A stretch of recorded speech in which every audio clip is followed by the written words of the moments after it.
Marami nang napatunayang tulong ang teknolohiya. Nagamit din ito ng University of the Philippines sa pagkilatis sa government projects na posibleng maanomalya. Para bigyan ng mukha ang balita, Mobile Journal Arles de los Santos.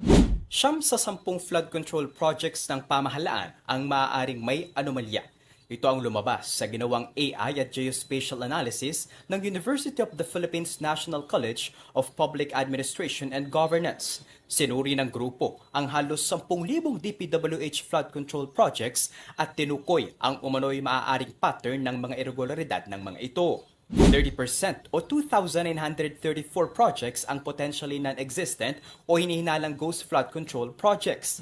64% naman o 6,290 ang chop-chop o inutay-utay ang paggawa sa kaparehas na lugar at taon.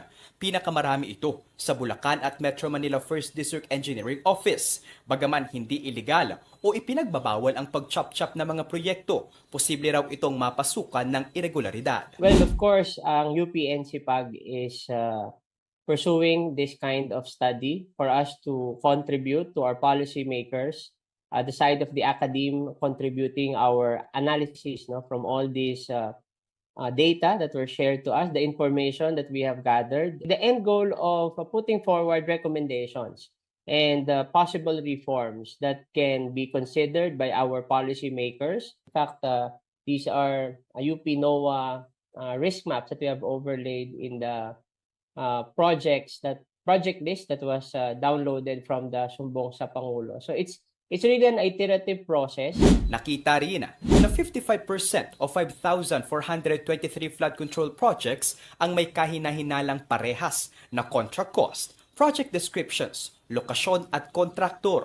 Ayon sa UPNCPAG, bukas sila na makipagtulungan sa pamahalaan para mapabilis ang investigasyon nito kaugnay ng infrastructure projects. Pero kasama sa kanilang rekomendasyon ay ang pag-institutionalize ng AI at transparency sa mga ahensya ng pamahalaan gaya ng ICI, COA at DPWH para mabuo ang tiwala ng publiko. Hindi na maikakaila ang tulong na naihatid sa atin ng teknolohiya, hindi lamang sa pang-araw-araw, kundi para na rin maituwid ang mga anomalya. Mga kapatid, Mobile Journal Arles de los Santos po, hatid ang mukha ng balita. Pag-usapan pa natin ang paggamit ng AI sa pagtukoy sa ghost projects kasama si Mobile Journal Arles de los Santos. Arles, paano ba itong AI na ginamit ng UP sa kanilang pag-aaral? At may gusto kong itanong yung tinatawag na margin of error. Nabanggit ba sa atin yon? Gaano ba kalaki yun? Pops Jay, itong paggamit nila ng AI, isang computer software kung saan sinuyod nila yung datos sa Sumbong sa Pangulo website, na sa huling tala ay merong na 19,000 mahigit na mga sumbong.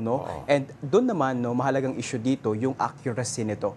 So far daw, meron silang 98% na yung lumalabas na confidence sila doon sa sinuyod nila mga datos at yung pagkabukas nila doon sa iba pang mga institusyon para subukin ito dahil syempre may sarili silang sistema, bukas naman daw sila doon. Ayun, may mga ginamit silang terminology doon sa kanilang findings. Merong green flag, doppelganger. Ito, parang familiar na tayo, yung siyam-siyam. Oo. Pops Jay, itong mga terms na to, yung mga bago siguro para mas mabilis natin maintindihan kung ano nga ba yung kalagayan at kinalabasan ng mga project. So yung green flag, Pops J, yun yung so far na walang mga anomalya silang nakikita.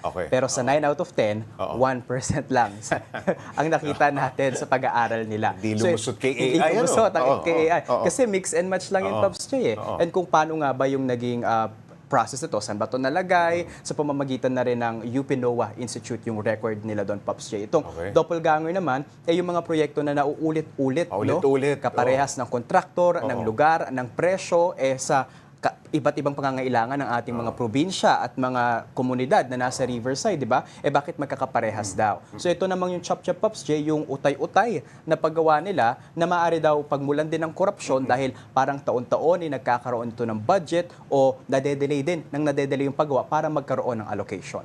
Okay, Arles, may nakausap na raw ba ang UP NCPAG sa pamahalaan sa posibleng pag-implementa nitong flood control AI labeled checker nila?